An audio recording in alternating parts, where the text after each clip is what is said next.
Thank you, Larry. Just out of interest, how many languages do you speak? I don't speak Ebonics as well as Rachel, if that's what you mean. No, how many languages do you speak was the question. And the relevance of that is what? You don't think she's a smart cookie. She speaks 3 languages fluently. How many do you speak? Oh, really? You think she's a smart cookie? So Yeah. you want to bring it back to Rachel? That's not what we're talking about I here, think Piers. you've been. We're talking about I want to bring it back to Rachel because that was why I booked you, Larry. How you treated black people like children to whom the truth cannot be told. Rachel Jeantel needs to get her act together. If my mother were alive, she would say, how dare she speak like that? Do you know her educational background, Larry? When I was in the 3rd grade, I know how she presented herself on the jury. Larry, do you know her educational background or not?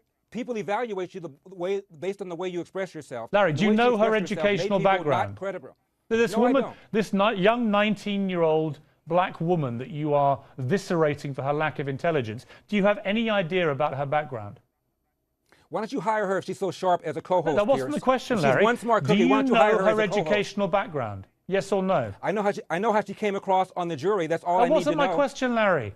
Do you know anything? Why are we even talking about this? Because actually, I think it's relevant. Let's talk about something. Let me enlighten you, Larry. I booked you to talk about Rachel Jeantel. Black America. Let's talk about whether or not white racism is a major problem for Black America. It is not. You are implying that it is. It is not. As we speak, there's a guy in prison right now in Phoenix, a black guy in an SUV with his fiancee, killed a Hispanic who cut in front of him. He wasn't arrested right away. Had the Hispanic family not agitated, the guy may never have been arrested. Where are the cameras? Larry. But you have some white guy do something or some non-white guy do something to a black person, we want to march on Washington. Larry, let me just... Piers. You ought to be ashamed of yourself. Larry, thank you.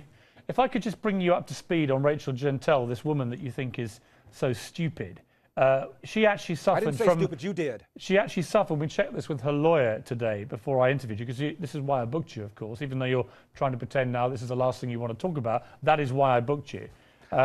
Rachel Jeantel, when she was young at school, had a lot of time off school and fell behind because of illness. That was why she wasn't able to go to school. She was actually doing very well. She was at B grade at high school until her great friend Trayvon Martin was shot dead by George Zimmerman. Wait a minute. I haven't finished. She sounded to you like somebody you want to hire in any kind of capacity? Her grades have since slipped to 2-something because of the stress that she suffered, understandably, from the death of her friend Trayvon. She's now been offered a chance by Tom Joyner and his people from his foundation to go to college. She wants to get those grades back up and make something of herself. Why would you? I think that's wonderful, Piers. Why would you be so scathing about Rachel Jeantel and so patronizing to a young woman who's clearly been through an appalling ordeal and who, when I interviewed her, I found to be a smart cookie, like I said.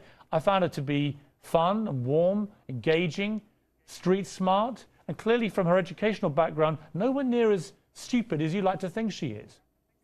Once again, I never used the word stupid, you did. She was the most important witness in a murder trial.